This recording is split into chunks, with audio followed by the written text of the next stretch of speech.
All right. Okay, well, let's get started. Thanks everyone for joining this MDS working group meeting. For those of you I haven't met before, my name is Pierre Bouffard. I'm head of product at Blue Systems, and here as chair to this MDS working group. The first thing I can tell you to do, if you can, is to rename yourself, just like I'm trying to do now, by adding the name of your organization at the end of your name. That's going to make things easier for everybody to understand where you're from. If you're not presenting or asking questions, please mute yourself. Feel free to introduce yourself in the chat and use it to ask as many questions as you want and discuss with other participants in the call, or you can also use the raise your hand feature to ask questions. As Michael mentioned a few moments before, this meeting is being recorded, so everything will be published alongside the meeting notes after the working group. So if you have to log off early or anything, you will not miss any crumb of this meeting.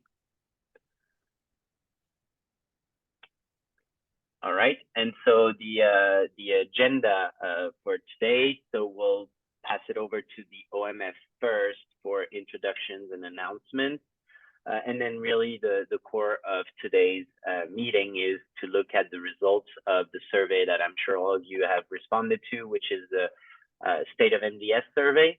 And so the questions will be revolving around that in the last bit of the meeting to really discuss where is the standard at today and what are everybody's questions, discussions, and opinions about where it should go and what interpretations we can draw from the survey. So without further ado, I'll pass it over to the OMF for the introduction and announcement. So I don't know, Mitch, maybe that's you or Andrew, I'm not sure. Does anybody have any announcements? I don't have anything. If anybody has an announcement from the OMF or from members, now's the time for it. We do have one slide to show with an announcement on it from Angela. Oh, we do have some. Yeah, I was assuming that it was about this. Just a reminder to everyone, we've talked about the OMF Summit at the last meeting, but just a reminder that we have early bird tickets on sale right now for the summit. It's a really, really fun event for those of you who attended last year.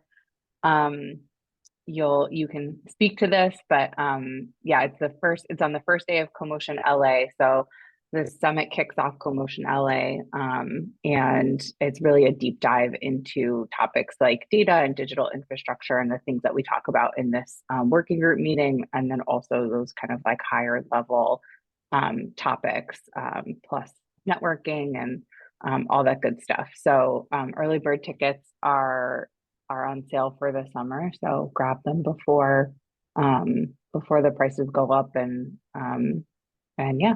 If there's any questions, let me know in chat. And then for OMF members have free access to the event. So if you need help getting the tickets, just drop me a line. Thanks, Angela. So as Pierre said in the intro, we're going to discuss the State of MDS survey. The goal of the survey was to understand how public agencies are using MDS. We did a survey back in 2021 where we surveyed not just public agencies, but also mobility providers and software providers and so forth. This survey is specifically focused on public agencies. We collected the data starting in early March, and it was up for about a month. We did a lot of outreach to try to get people to respond. If you're like me, you get a survey from someone or other just about every day of the week, and it's easy to delete them and not to respond to them.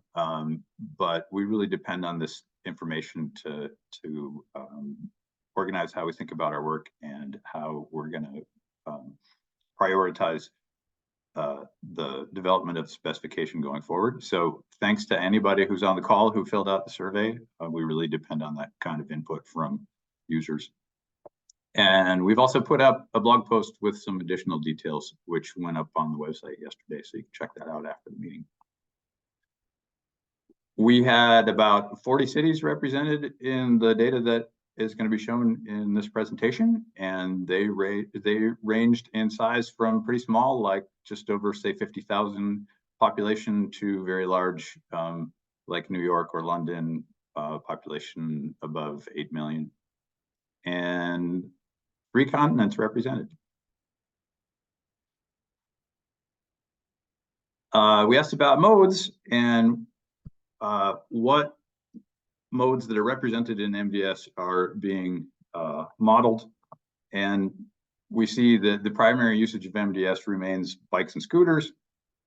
But it's important to note that all of the modes to the right of bikes and scooters were not part of the earlier versions. So since version 2 has come out, we've added a bunch of other modes, and they have had less time to adopt. So we expect to see lower numbers there. There's also some fundamental differences, which is that MDS was originally created to respond to this immediate need of bringing order to the right-of-way, when back in 2018, our sidewalks were cluttered with bikes and scooters. And that applies much less, if at all, to things like delivery robots and paratransit and taxis. So we expect to see lower adoption there, but we do see a lot of cities that are planning to use it for that in the future. Mitch, could I editorialize on that one too? Sure, go ahead. If you go back to it, this is something Mitch pointed out actually, is that, you know, if you look at the other modes, car share, taxis, etc., I think we're seeing them lower than scooters and bicycles for a few reasons. One is it's newer, like in 2.0, right? So it's newer than 6 years of scooters and bikes. But also, many cities don't have the authority to regulate these, or even have some of these services in their city, like car share or robotaxi. So I think this will never get up to, I don't think, the level of bikes and scooters, because most cities either don't have these items, or can't regulate them by asking for MDS, or maybe don't feel like they can regulate them by asking for MDS. So that's something else to think about with these percents. And I will say I was a little surprised. Something I was surprised at is just the number of cities that are, thinking of implementing this.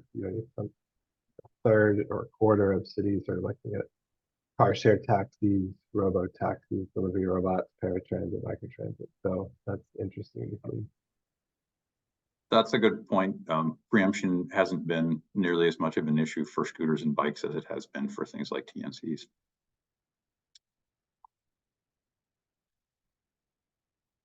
We wanted to look at which of the APIs were being used. And once again, the APIs on the right half of this slide are more recently introduced, version 2. And the APIs on the left half, provider, agency, and policy, have been around since the beginning. So we expect to see higher adoption of the first 3 and lower adoption of the second 3. And that's just what we see. But we also see a lot of interest in future use of those. One thing I want to call out was the policy API. In the survey in 2021, there were only 15% of cities that reported using the policy API, and that number has increased to 68%. So this is a really big jump. The policy API allows cities to publish their regulations for both providers and end users. And that was something that we saw a lot of planned usage of in the last survey, and now that's come to fruition, and the majority of cities are now publishing the policy API.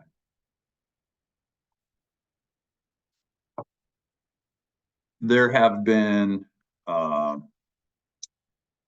13 versions released since 2018, 7 minor and 6 major.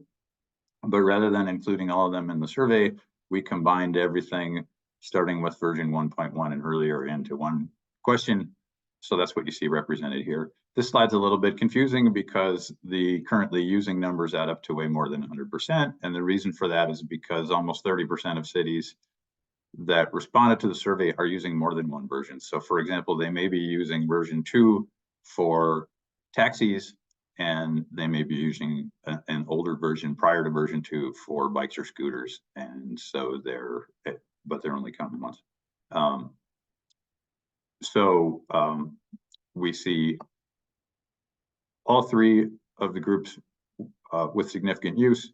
There's a lot more planning to upgrade to version 2. Most of those that are represented in the versions prior to version 2 are bikes and scooters, which is exactly what we expected to see. So has there been a shift in versions since the 2021 survey? That's an unconditional yes. There was everything at the time of the last survey would have been version 1.0 and earlier, which would be shown in the bar on the furthest right. And at that time, 81% of cities surveyed were planning to adopt 1.1, which would still be in that bar. So everybody was on the very earliest versions. 3 years later, we see a majority have upgraded or are planning to.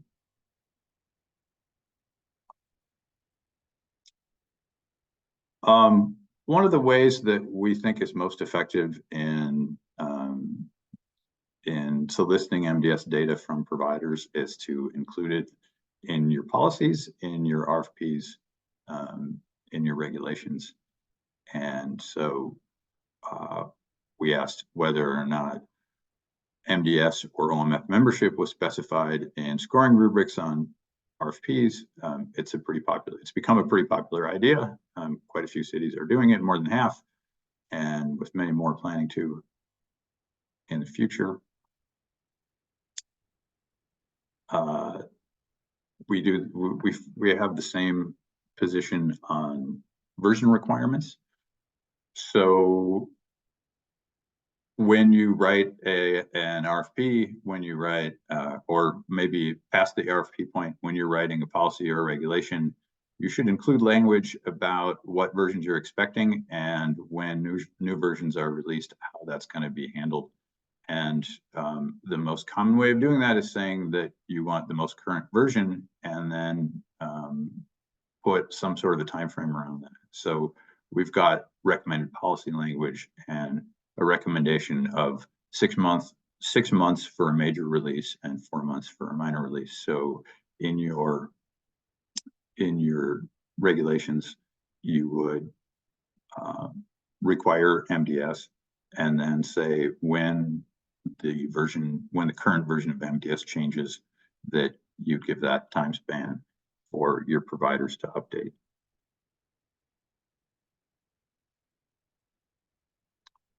One of the key use cases for MDS data is reports, presentations, research. The image to the right is an example from Pittsburgh, which shows the number of scooters available and the utilization of those scooters over time. You can see fluctuations that are seasonal. 83% of cities that responded to the survey said that they have used MDS for these types of reports. And we also asked them to give us links to some of these documents, which is how I got this graph from Pittsburgh. So several cities contributed to that.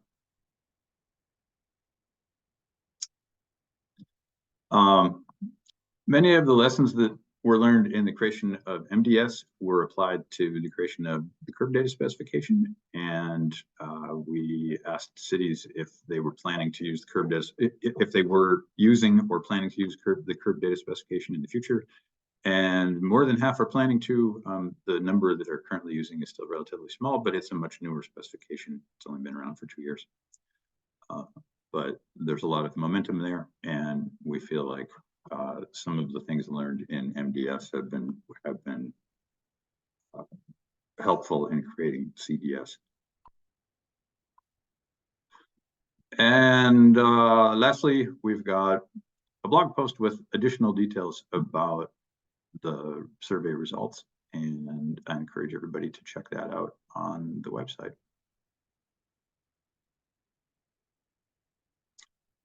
And now we're going to have discussion and questions. You can turn on your mic and ask a question, or if you're not comfortable doing that, you can put it in the chat.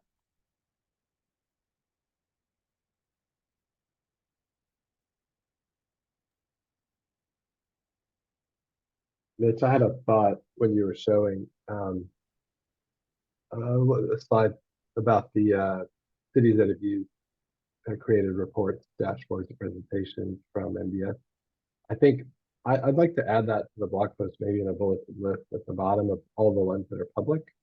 So I think we'll do that just for everyone's benefit to see. There's maybe, well, if I'm remembering right, there's over 60 different ones that were sent in. We'll go through them and see which ones are public and which ones can be shared.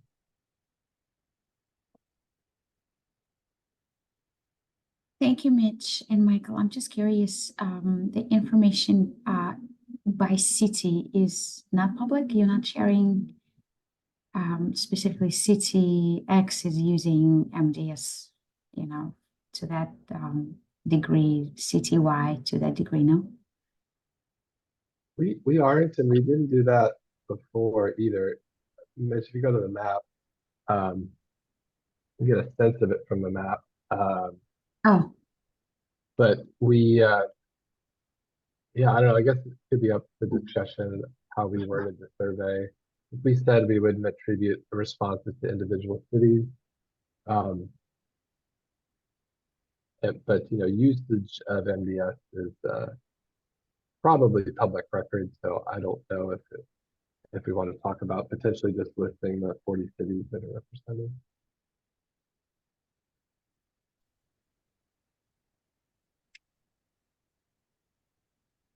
Thanks. I might have missed it. Was there anything showing like how many cities are using 2.0 for micromobility?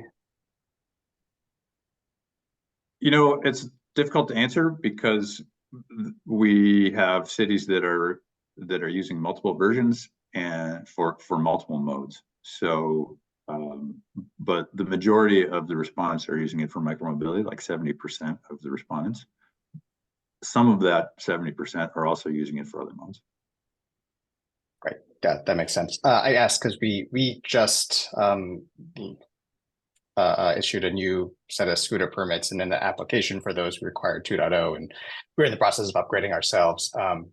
But it seems like the applicants were like just getting like their implementations done because we had required it. So it doesn't seem like 2.0 is widely adopted within the micromobility world. And I think we did it because we were like, hey, we wanted to just kind of keep the pace. We're interested in using it for more modes, but we were also interested in the sidewalk riding piece. But it just doesn't seem like other cities have been kind of pushing the envelope there. So I hope we can all collectively push towards that. Yeah, I guess I would say that the majority of the features that were added in 2.0 weren't specifically tied to micromobility. They were about new modes. And so there wasn't a lot of additional value for micromobility in that version. And that's probably slowed adoption in the micromobility operators world. But requiring it is a great way to make that happen.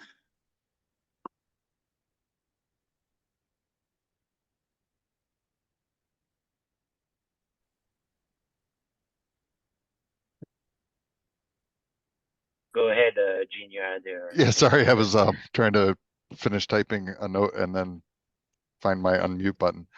Going back to the previous question, I was just curious about the publishing the row level results. I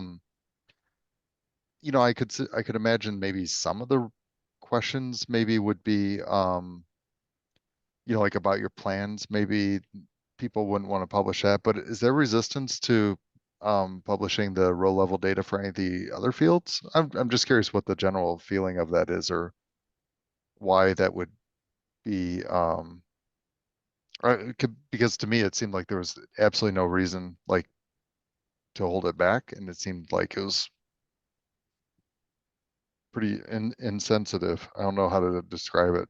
Gene, the main reason is that we didn't tell the cities that we were going to do that. So Right, right. told them That makes sense. That's really the only reason. I mean, we gave them the survey saying that the survey results would not be directly associated with any one city. So we can't change that now. In the future, we're certainly willing to take that feedback and perhaps change that approach so that, I mean, I agree with you. I don't think there's generally any reason why we can't be more specific here, or give cities the option to kind of opt in, opt out. Want to make this as easy as and approachable, low stress for the respondents as possible. So this time around, consistent with the first state of MDS survey, we just said there wasn't going to be any direct association. So we got to be true to that this time. Do you have any feeling if there's any resistance at all, though?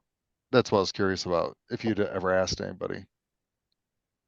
I don't think we've asked specifically. Okay. I was just wondering if there's a sentiment. I think it was just to like survey design, if you just get more responses in general and more honest. Right.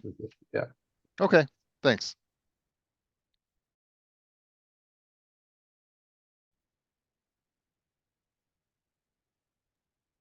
So my question was kind of more related to what was being discussed with Alex about adoption of version 2.0 with micromobility and other modes, adoption of 2.0 as a whole.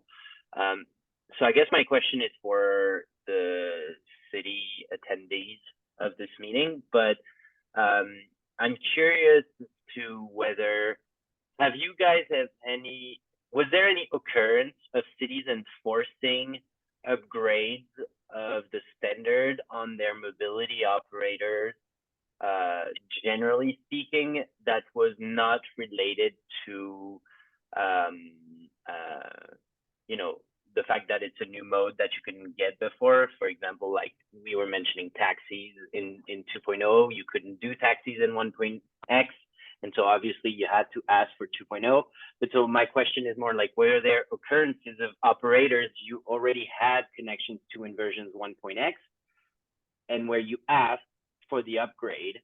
And if you did that, what were like the circumstances? Was it because of a new feature that was released, or was it purely because you wanted to keep up to date with the standard? So I guess it's more of a generic question for city attendees, but yeah.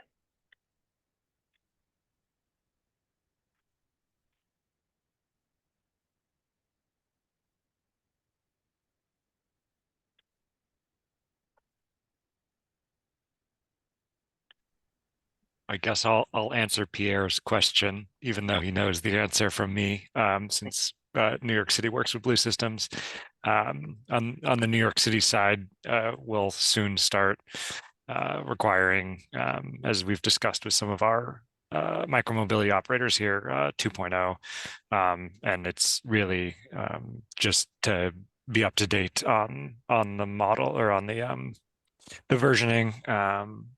I mean, I think there's several things we may do, but we're in the middle of an expansion here in New York, so not doing as much technical side stuff. But yeah, just want to keep up to date. Thanks. Thank you, Brian.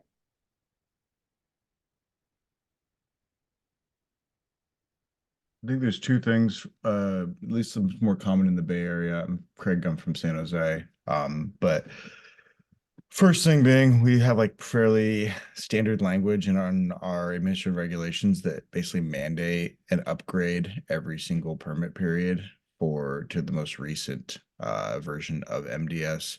Now, the degree to which we enforce that is like debatable. And then the second piece being, I think it came more from the operator side. Lime showed heavy interest in upgrading all like nationally to the latest version of MDS. And so it was our government relations person who was sort of the liaison that helped push that agenda specifically. Craig, how long is a permit period typically? It's a great question. Permit periods have traditionally been 1 year, but we have more recently switched to a 1 year with a 1 year government option. The Scott Boris effect. That's what we're going for.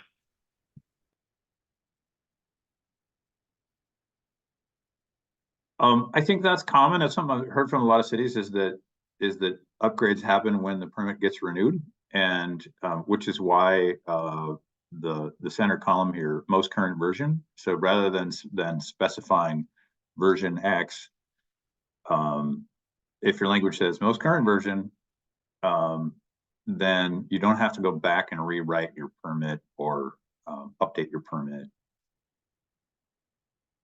And say your permit period is 2 years, you could be several versions behind in that time span.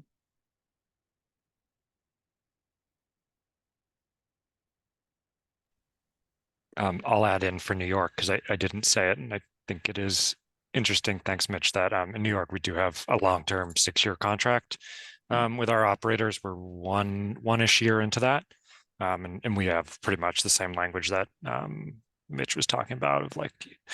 I can't remember. It's a certain amount of months, I think, in our contract that you must update to the whatever the most current version is. And I think, like Craig, it's sometimes we're a little lax in that implementation just for our own updating and what we and our partners at Blue System can handle at any given time. I think that's a great point, Brian. I appreciate that. We don't have a clause. We say you must use the most current version in our regs, but we don't have a specific like time sensitive sort of like transition period. And so that creates a lack of enforceability.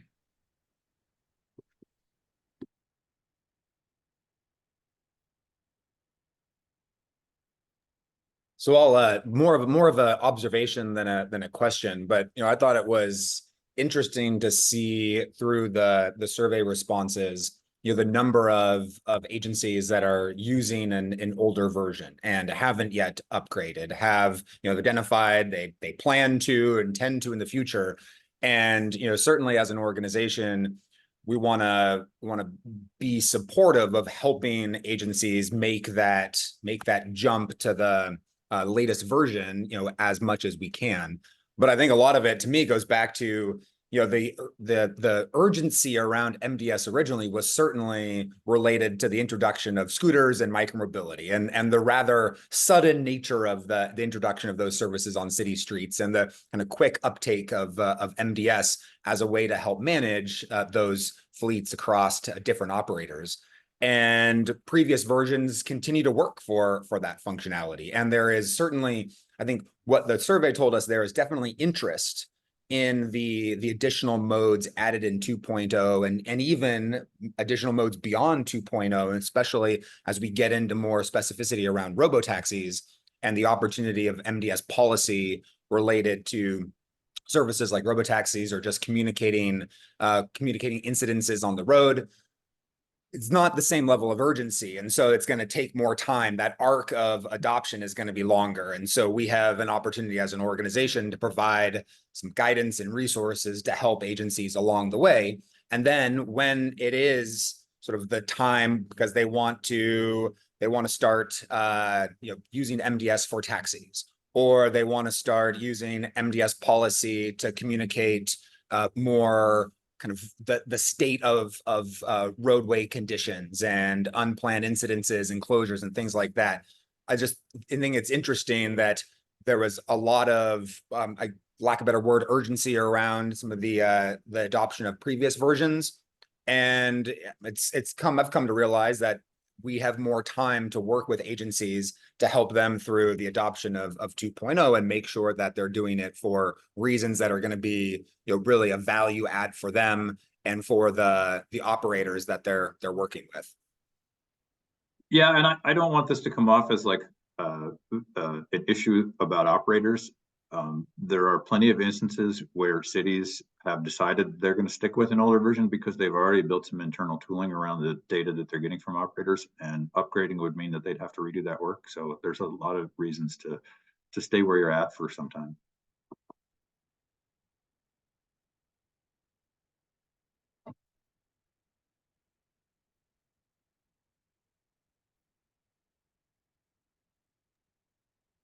Vlad, did you have a question or comment? Yeah, just on our end, a lot of the stuff, like if I had to have permitting for robot delivery for scooters, we're getting our bike share onto MDS type of thing. We're also taxis. And if I had different versions on each different mode, and I had to think about which mode, which version they're on and why, and then have to negotiate all those various things, both to my project managers, my technical staff, and to then each company that we have, I think that would become much more of a pain for us. So in general, we tend to go 2.0 or the latest version. And since we have a rolling permitting process for, let's just say, our dock lists, like you can apply them at any time, they just need to be up to date to the latest one. So also, if internally training, when it comes to our staff, they become used to seeing or knowledgeable of different types of data sets from mode to mode. So having everybody on a single version actually helps just on this training, and being able to have, say, pulling somebody from my taxi division to go work on my dockless division, or vice versa. And nowadays, with our current the staffing and various issues that come up in the city, that's very helpful just to say, like, this is the ground floor that's unified across the modes. Just wanted to comment on that just on a very sheer practical level, it helps us to have, at least on our LA, everybody on the same versions. I think, yeah, that's a really good point, Vlad. I think in New York, that's a bit of what's happening too, is there's a lot of interest at New York City DOT in using both MDS and CDS for delivery and like freight related things that are coming down the pipeline in the next year or two. And so it obviously for those purposes makes sense to be in 2.0. I don't know that right now we have a need on what I manage, the shared mobility side, to be in 2.0, but it certainly doesn't hurt. And it, I think, makes all the sense in the world, as you're saying, to be up to date in 2.0 for that reason, that if my counterparts in like our delivery side need to be working in MDS, it doesn't make sense to have two different standards from our perspective.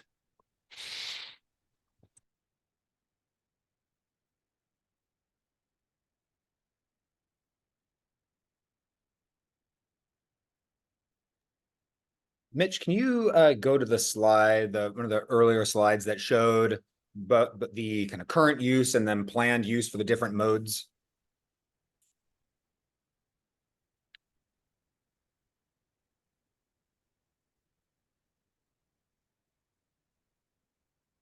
Here? Yeah, this one. I thought this, I mean, this in many ways sort of tells it all, right? I mean, it's you can see the core use of the spec, but it is also, there's an intent to use the the latest version for these additional modes, which I think is really exciting, especially there around the robo taxis, things like delivery robots and paratransit. I mean, those are areas that are kind of now more recently being discussed in a big way about having an important role via MDS. And so those are kind of three examples, and particularly robotaxis, paratransit. I don't want to leave taxis out, but taxis already have some momentum going thanks to LA and a few other jurisdictions, that you can looking into the future and opportunities where we're going to be putting some focus around supporting the use of MDS. Additional adoption is there in those kind of future modes that you're seeing people wanting to use, but aren't quite there yet. And then Mitch, a couple slides ahead, the policy, the MDS policy one, there was another one that really struck me, like this one right here, that both the previous slide and this one, like the use of MDS policy just over the past few years, increasing dramatically. And I think we will continue to see MDS policy be a more and more important management tool for different, not just sharing kind of rules of the road, but actually not to be repetitive, but along the lines of this project that Seattle DOT is about to launch into, to use MDS to communicate the real-time emergency response zone locations, through an API, through the policy API for connected fleets, for public transit, for robotaxi services, for nav tech platforms. Like that's a really exciting future use of MDS policy that is very consistent with how agencies have been using policy to date. But one more comment, and then I promise I'll stop talking. But just came back from a few days at the TRB Arts conference, which is the Automated Road Transportation Symposium. Lots of conversation, getting deep into autonomous vehicles. Lots of focus around safety. A lot of focus around different opportunities and challenges with this new kind of transportation kind of mode, if you will. And one of the things that came up a number of times is this need to communicate the rules of the road, and the need to communicate the rules of the road in a consistent and yet nuanced way, because even though a stop sign is a stop sign is a stop sign, some of states have different rules about where you have to stop in relation to that stop sign and things. So not all of the rules of the road, even if they're expressed through like a very clear and clearly identified stop sign, are the same. So it really got me thinking about the possible application of MDS as this rules of the road standard for services like autonomous vehicles, and the opportunity to demonstrate it through what through projects like Seattle is embarking on, and some others as well. So it really got me thinking about the future importance of the policy API for cities going forward. I'm curious if any of the cities on the call that are using MDS to regulate micromobility have any ideas about things that we might consider adding in the future, so that we have so that we can give operators some incentive to upgrade. I know that Pierre's got some ideas about this, about ways that we could improve their workflow with some additions to the specification. But does anybody else have any ideas?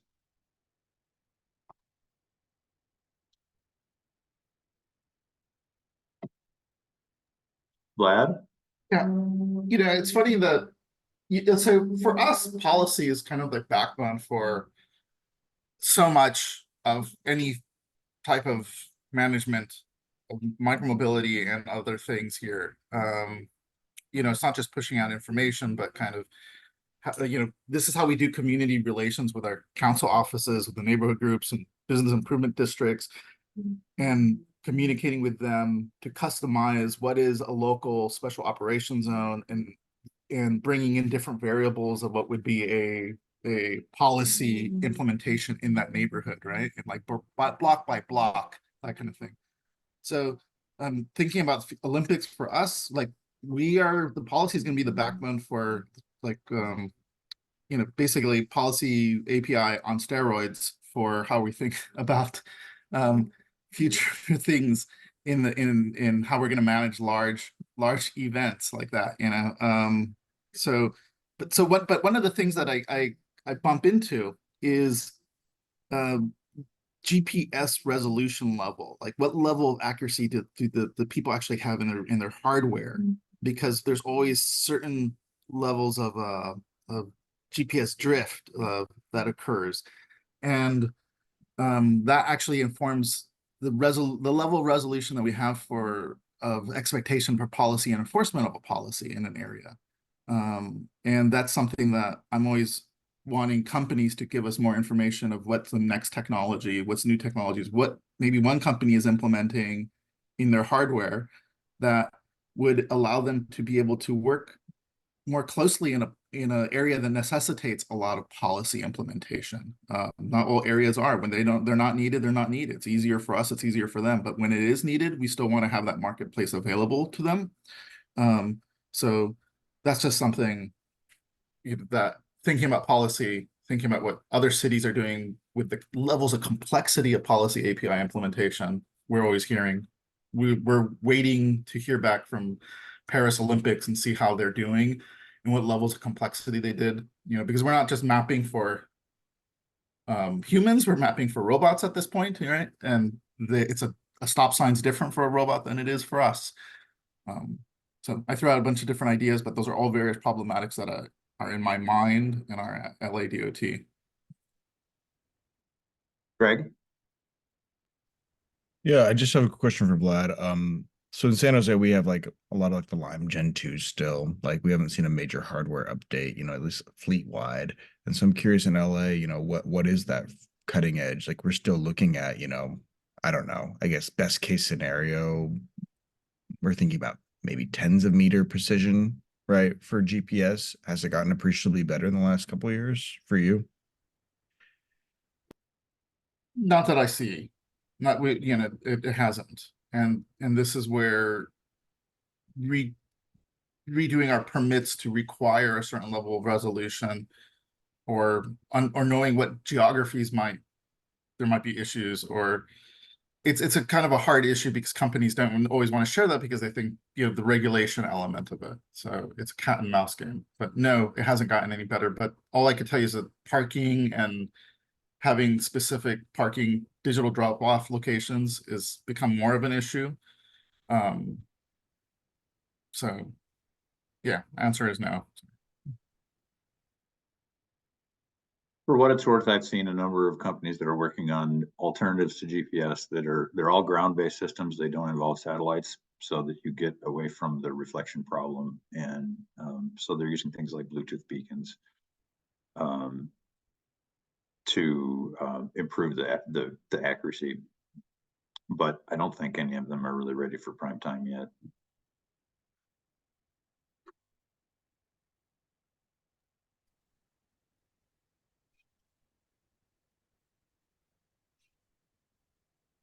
I'll toss out another response to Mitch's original question.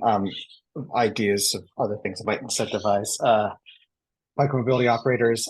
For a scooter program, we still collect a decent amount of reports of just like aggregated data that I assume on the scooter company side, they're just, pulling together stuff in a manual way. So, we use the reports endpoint to get, unique count of riders and trips by like the special groups. But just other just like aggregated metrics coming through reports, I think would be helpful for both sides. Alex, what sort of, I think we've talked about this before, but if you want to share, what sort of data would you like to see come through in those reports? Now there's a lot of other SF folks on the call, so please jump in because my mind is kind of blanking. I knew someone would ask me that. I know we've strayed away from reporting like collisions and crashes, like from like the sensor perspective, but even like the retrospective, like a month later, how many were reported. That's an important one. Yeah, other SF folks can remember stuff off the top of their heads, please jump in. I'll also say I left a comment just now about our work starting on MDS 2.1, and I think crashes and incidents will be part of that. Whether or not your vehicle can support that for certain modes is another question, but we've certainly seen the ability to support it and the demand for it in robo-taxis especially, but also car share taxis and delivery robots. Well, I don't know about micromobility, we'll see, but it's being discussed.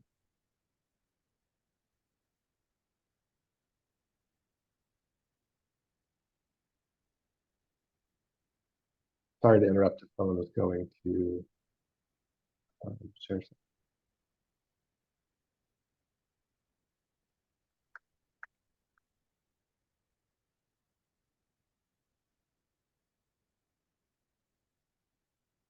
and I just put a link. There's a current provider reports that Alex was talking about, where you can get counts of things like special groups in certain geographies.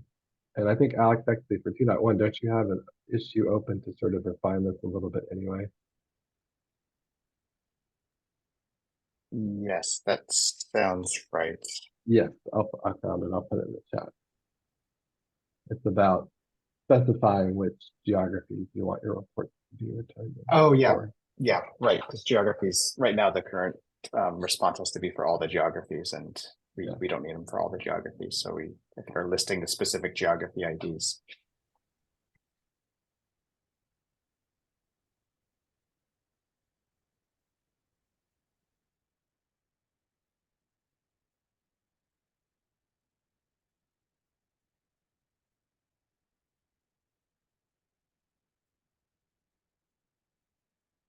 We've got a question in the chat. What does OMF look for in the open source community as contributions?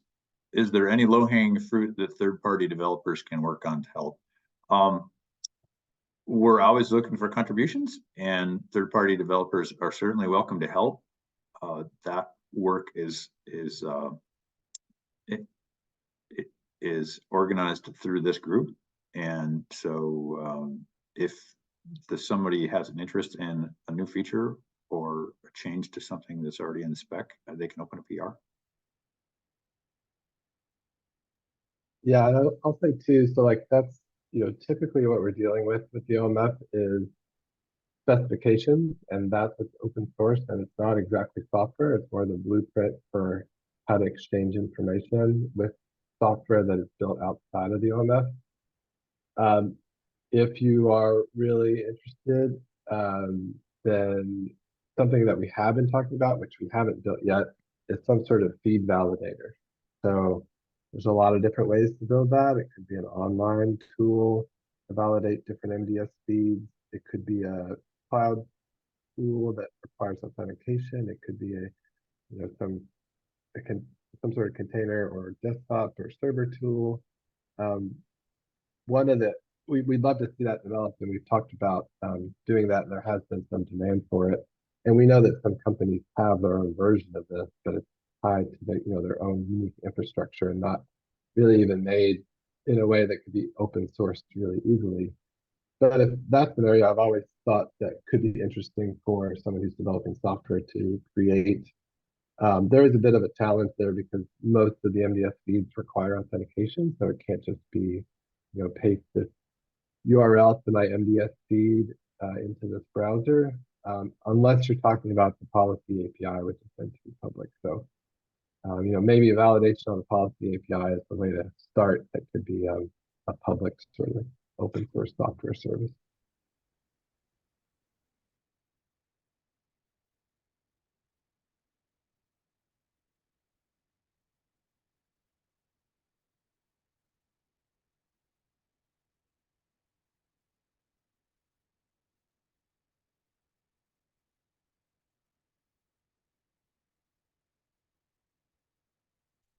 Well, we're just about out of time. Does anybody else have any additional questions?